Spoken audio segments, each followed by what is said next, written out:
இது குடிக்கிறா நான் எங்க வச்சா அது இங்க அதுல இருக்கு நான் யார்கிட்ட கொடுக்கணும்? அண்ணன் அண்ணன் கொடுக்குறது அது கட்சியோட அண்ணன் கொடுக்கணும். கொடுத்துங்க அண்ணன் கிட்ட.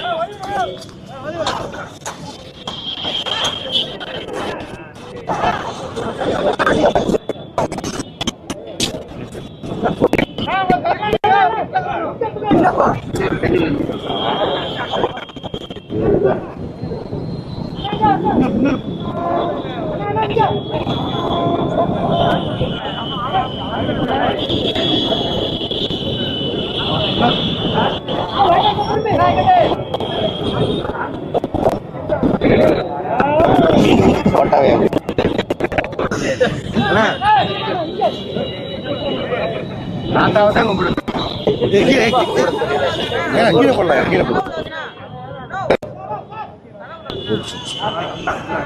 ஒரு நிமிஷம் சரி அண்ணே என்னது யாரு கீழே வந்து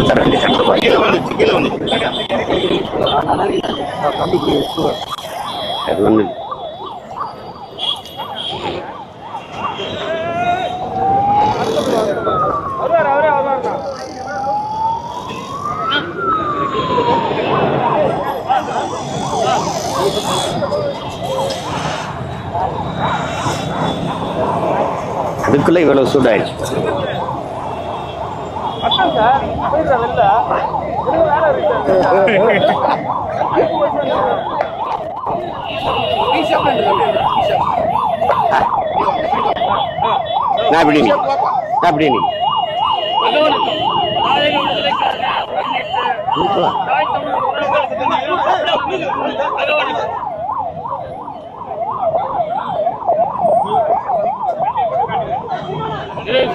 வீர வணக்கம். மொழி காக்க இனம் காக்க மண் காக்க மானம் காக்க இன்னுயிர் இந்த மாவீரர்கள் அனைவருக்கும் வீர வணக்கம் வீர வணக்கம் வீர வணக்கம் வீர வணக்கம் வீர வணக்கம் வீர வணக்கம். உறுதிமொழி.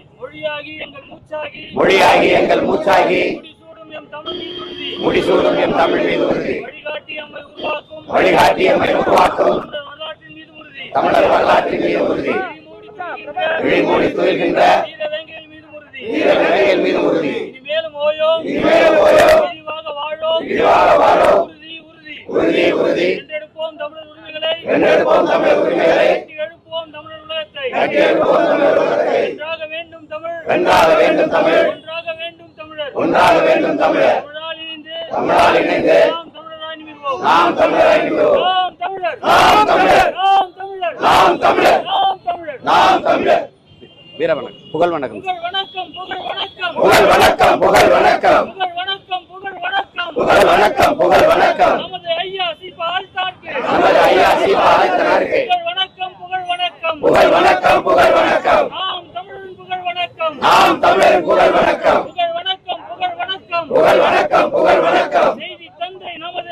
செய்தி தந்தை நமது ஐயா சீபா ஆழ்த்தார்க்கு புகழ் வணக்கம். நாம் தமிழரின் புகழ் வணக்கம். நாம் தமிழர்.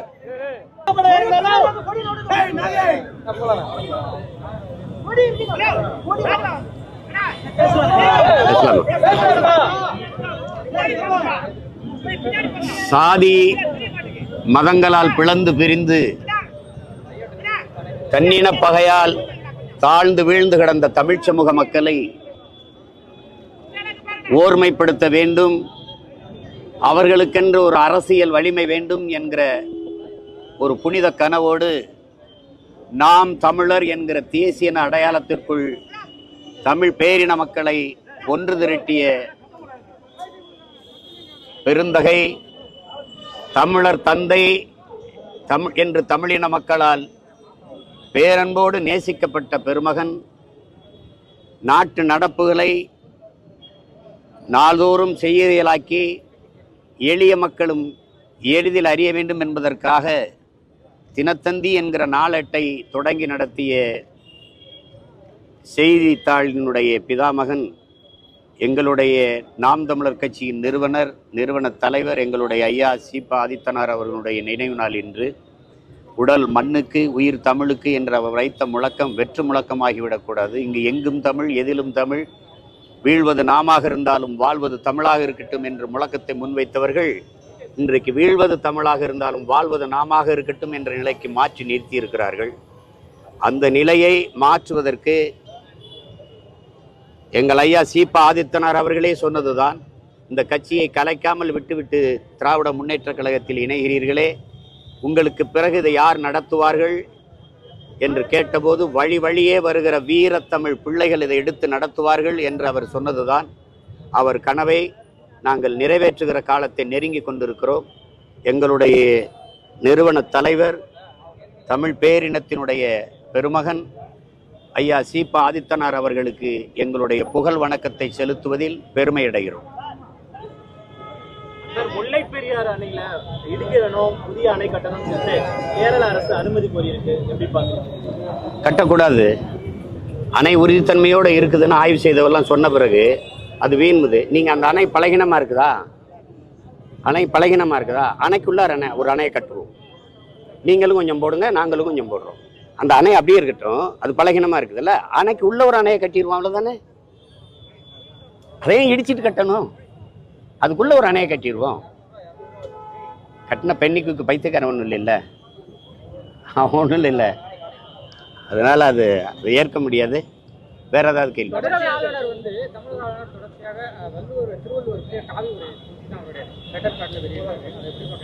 அவங்க காவி உடை போடுவாங்க, இவங்க கருப்பு உடை போடுவாங்க. நாங்கள் ரெண்டையும் கிழிச்சு தூர போடுவோம். அது ரொம்ப நாள் இல்லைல்ல, அதிகாரத்தில் இருக்கிறனால அவங்கவுங்க சேட்டைக்கு செஞ்சுட்டு இருக்கிறீங்க.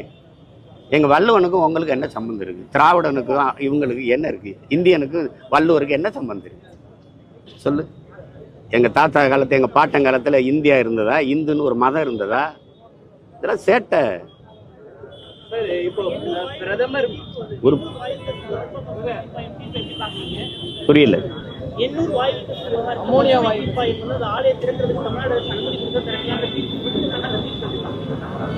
திறக்க விட மாட்டோம். அது என்ன, எனக்கெல்லாம் ஒரு வேலையும் இல்லை. இப்போ தேர்தல் முடிஞ்சிடுச்சுல, திறந்து காட்டு பார்ப்போம். நாங்கள் என்ன சொல்கிறோம்னே புரியாமல் வேலை செஞ்சா இப்படி ஊரா என் நிலம் முழுக்க நச்ச அலைகளை நிறுவனது யாரு? இந்த ரெண்டு திராவிடமும் இந்த ரெண்டு கட்சிகளும் தான், இந்த இந்திய கட்சிகளும் தான். சேட்டை அதெல்லாம். விமான நிலையம் கட்டுவேன், 8 வழிச்சாலை போடுவேன், அதை பண்ணுவேன், இதை பண்ணுவேன். வள்ளலாருக்கு நான் ஆய்வு மையம் கட்டுவேன். பிரதமர் மோடி தன்னை மனித பிறவியே இல்லை, நான் கடவுளால் அனுப்பப்பட்ட 10 வருஷம் எப்படிப்பட்ட ஒரு ஆட்சியின்களை வாழ்ந்திருக்கோங்கிறத நினைச்சு பெருமைப்படுங்க. ராமர் ராமர்னு சொல்லி பார்த்தாரு எடுபடல, நானே ராமர்ன்ட்டார். அவர் கோயில் கட்டல, அவருக்கு வீடு கட்டிக்காரு. அதாவது பரமாத்மா ஆட்சி எப்படி இருந்திருக்கு பார்த்தீங்கல்ல, சொல்றாரு நானே பரமாத்மாங்கிறாரு. பரமாத்மா ஆட்சி 10 ஆண்டு எப்படி இருந்திருக்குன்னு பாருங்க. ஐயோ, இப்படிப்பட்ட ஒரு பாவியை பரமாத்மா அனுப்பிச்சு வச்சிருக்காரு பாருங்க. கால கொடுமை தான். வேற ஏதாவது கேளுங்க. அதுதான் நீங்க சரியான ஆண்மகனா வீரமகனா இருந்தா ஏப்ரல் 19 முன்னாடி பேசியிருந்துருக்கணும் இந்த பேச்சையெல்லாம். ஒரிசால எங்கால கார்த்திகை பாண்டியன் போய் சீஃப் மினிஸ்டர் ஆக போறான்னு அங்கே போய் பேசுறீங்க. இப்ப தெரியுதா தமிழ் தேசியம் பேசுறது எங்களுக்கு எங்க அரசியல் எவ்வளவு சரியா இருக்குன்னு புரியுதா? இப்ப நீங்க அமித்ஷா எல்லாரும் பேசுறீங்க. பீகாரியா பகாரியான்னு நிதிஷ்குமார் கேட்கும்போது நீங்க எதுவும் பேசல. பஞ்சாப்ல போய் பஞ்சாப் தானே ஆளணும், எதுக்கு அரவிந்த் கெஜ்ரிவாலை உள்ள விடுறீங்கன்னு பிரதமர் மோடி பேசும்போது யாரு நீங்க பேசல. ஆனால் நான் தமிழர் நாட்டை தமிழரே ஆளணும் போது பாசிசம், சாவனிசம், செப்பரேட்டிசம் இதெல்லாம் என்னென்ன கேவலப்படுத்திக்கிட்டு இருந்தீங்க. இனவெறி, சிறங்கு, சொறி எல்லாம் பேசிட்டு இருந்தீங்க. நாட்டின் மிகப்பெரிய தலைவர்கள், உள்துறை அமைச்சர் பேசிட்டு இருக்கிறாருங்க. எங்க ஆளு அப்ப அவன் இந்தியன் இல்லை, நாங்க இந்தியன் இல்லை ஒத்துக்கிறீங்கல்ல. இங்க யாரும் இந்தியன் இல்லை. இப்போ ஒரு குஜராத்தி இந்தியாவாலாம் நாங்க எங்க ஆளக்கூடாது. எங்க மாநிலத்தை 60 வருஷமா எவன் வேணா ஆண்டுகிட்டு இருப்ப, நான் வேடிக்கை பார்த்துருக்கணும். ஆளலை, இன்னும் ஆளலை. அவர் இன்னும் முதலமைச்சர் ஆளலை, ஆள போறாருங்கிற ஒரு நிலைமை இருக்கிறதுக்கே இவ்வளவு பேசுறிய நீ. அப்ப 60 வருஷமா எங்களை ஆண்டுகிட்டு இருக்கிறாங்க. நாங்க இந்த மண்ணின் பிள்ளைகள் ஆள துடிக்கிறோம். அதுவே ஆகாது. ஐயோ, பாசிசம், சாவனிசம், இன வெறி, வெறுப்பு அரசியல் இதெல்லாம் பேசினே வேற. இப்ப இதுக்கு பதில் சொல்லணும்ல. என் மண் என் மக்கள்னு நடந்தார்ல அண்ணாமலை அவர்கள், அருமை அன்பையா தம்பி. இந்த அமித்ஷா பேச்சுக்கு என்ன சொல்றாரு? என்ன சொல்றாரு? ஒரு தமிழரா உங்க நிலைப்பாடு என்ன?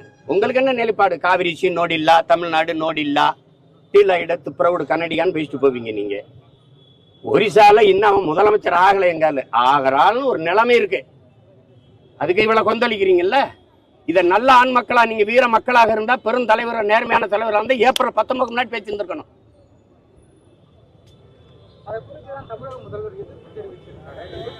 எதிர்ப்பு அவர் அதுக்கு தெரிவிக்கலங்க, நான் பேசுற கருத்துக்கு தெரிவிக்கல. பூரி ஜெகநாதர் கோயில் சாவி எங்ககிட்ட இருக்குன்னு கார்த்திகை பாண்டியன் தமிழ்நாட்டை ஒப்படைச்சிருந்தேன். ராமர் கோயில் சாவி என் வீட்டில் இருக்கு. அது தெரியுமா தெரியாதா உங்களுக்கு? தெரியுமா தெரியாதா? ராமர் கோயில் சாவி இருக்குல்ல, அது என் வீட்டில் தான் இருக்கு. தேவையான கேட்டு வாங்கிட்டு போங்க. வைத்தியக்காரங்கிட்ட நாட்டை கொடுத்துட்டு பேசிட்டுக்கிற வைத்தியக்காரன் சாவி சொல்லு. இஸ்லாமியர்களுக்கு மத அடிப்படை இடஒதுக்கீடு கொடுக்க கூடாதுன்னு சொல்லிட்டு அமித்ஷா சொல்லியிருக்காரு. இதை எப்படி பாக்குறீங்க? இந்துக்களுக்கு மத அடிப்படையில் கொடுக்கலாமா? இந்துக்களுக்கு மத அடிப்படை கொடுக்கலாம். உனக்கு இப்ப அரசியல் இல்ல, பிடிச்சி தொங்கிட்டு கிடக்குறீங்க. அரசுக்கு மதத்துக்கு என்ன சம்பந்தம்? 5000 கிலோமீட்டர் 10,000 கிலோமீட்டர் இருக்கணும். மதம் அவனுடைய தனிப்பட்ட உணர்வு. அதை போய் எதுக்கு அரசு ஆட்சியில் போய் அரசு அதிகாரத்தில் போய் கலக்குறீங்க நீங்க? சொல்லுங்க. இஸ்லாத்தை வெறுப்பதை எதிர்ப்பதை தவிர இவர்களுக்கு ஏதாவது ஒரு அரசியல் நிலைப்பாடு கோட்பாடு இருக்கா? நீ எதுக்கு 24 லட்சம் டன் ஆண்டு ஒன்றுக்கு பீஃப் எக்ஸ்போர்ட் பண்றீல? பீஃப் எக்ஸ்போர்ட் ஹே இந்துஸ்தான் இஸ் நம்பர் 1 ஹேன்னு பேச தெரியுதுல? எந்த நாட்டுக்கு அனுப்பு? அவ்வளவு இஸ்லாமியங்கிறத நாட்டு. அவன் கொடுக்குற காசு வாங்கி வக்கனே திங்க தெரியுதுல்ல? அப்புறம் ஊரானுக்கு ஊட்டி விட உள்ள வந்து சாப்பிட்டா கொண்டு வருவியா? இது ஒரு தர்மமா கர்மமா? என்னது இது? மாட்டுக்கறி ஏற்றுமதி செய்தா இல்லையா தம்பி? அத பெருமையா பிரதமரே பேசுறாரா இல்லையா? எந்த நாட்டுக்கு ஏற்றுமதி செய்யறார்? அந்த நாடுகள், அரபு நாடுகள்லாம் போய் அங்க நிற்கும் போது இந்த இஸ்லாத்தை வெறுப்ப அங்க பேச வேண்டியதானே? அரபு நாடுகளை போய் இந்து கோயிலை திறந்து வச்சுட்டு பெருமையா பேசுறீங்கல்ல, அங்க கோயிலை திறக்க அனுமதிக்கிறானே.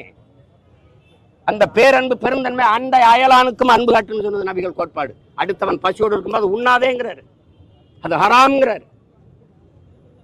என்ன அந்த கோட்பாட்டுல உனக்கு என்ன பிரச்சனை? என்ன பிரச்சனை? இங்க இருந்த முறை எவன் ராபர்ட் கிளைவன் வாரிசு, எவன் பாபரின் வாரிசு? நீ சாதி மத கொடுமையில் சாதிய தீண்டாமை இழிவுல இருந்த பறையும் பல்லம் சக்கலையனா இருக்கிறதுக்கு இந்த மாதிரி இருக்கிறதுக்கு நம்ம வாங்க பறையனா இருந்தேன் வாடா பரப்பையில என்ன பாயா மாறணும், முஸ்லீமா மாறினா வாங்க பாய் என்ன பறையனா இருக்கிறதுக்கு பாயா இருக்கிறது மெல்ல மாறி போன அவ்வளவுதானே. சாதிய இழிவு தீண்டாமையில வச்சு என்னை கொடுமைப்படுத்தின. திருப்பி மதத்துக்குள்ள போய் நிம்மதியா வாழலாம்னு சிறுபான்மைன்னு வச்சு நசுக்கிற. உரல்ல வச்சு இடிச்சா தாங்க முடியாத குதிச்சா செக்குல போட்டு ஆட்டுற. உன் மனநிலை என்ன? நீ அரசியல் பேசு, மனிதம் பேசு. சந்திர மனதுக்கு ராக்கெட் விடுங்கிற, இங்க காத்து இல்ல, இங்க தண்ணி இல்ல, இருக்கிற பூமியை காப்பாத்த துப்பு இல்ல, கோடிக்கணக்கா செலவழிச்சு சந்திராயனுக்கு ராக்கெட் விடுற, அங்க விடுறேன். சூரியனை போய் பாக்குறேன். 15 லட்சம் கோடி கிலோமீட்டர் பூமிக்கு சூரியனுக்கு. இங்க இருந்து போய் அது கிட்ட போய் என்ன பார்க்க போறீங்க? சூரியனா திமுக சின்ன ஒண்ணு இருக்கு பக்கத்துல, சூரியன் அதை வேணா பார்த்து போ. என்ன தேவை ஒரு காமெடி பண்ணிட்டு அலையுது. இதுல இருந்து தெரியுதா இல்லையா? அவங்க பூரா மனநோயாளிகள்.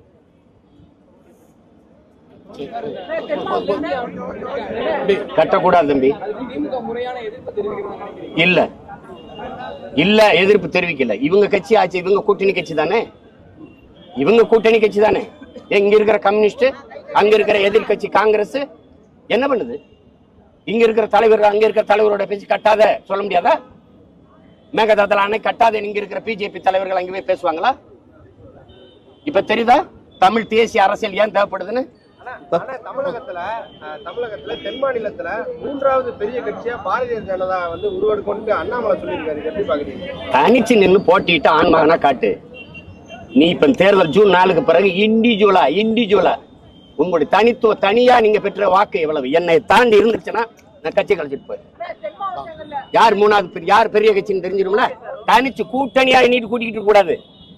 ஒண்டி கொண்டு நீ சிங்கமா நிக்கணும். தனிச்சு சண்டை போடணும். அவன் தான் ஆண் மகன், அவன் தான் வீரன்.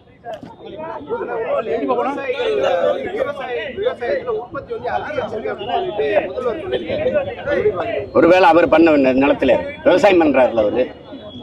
என்ன தேவை பேச்சு சொல்லாத தம்பி, வெறி வந்து திட்டி விட்டுற போற.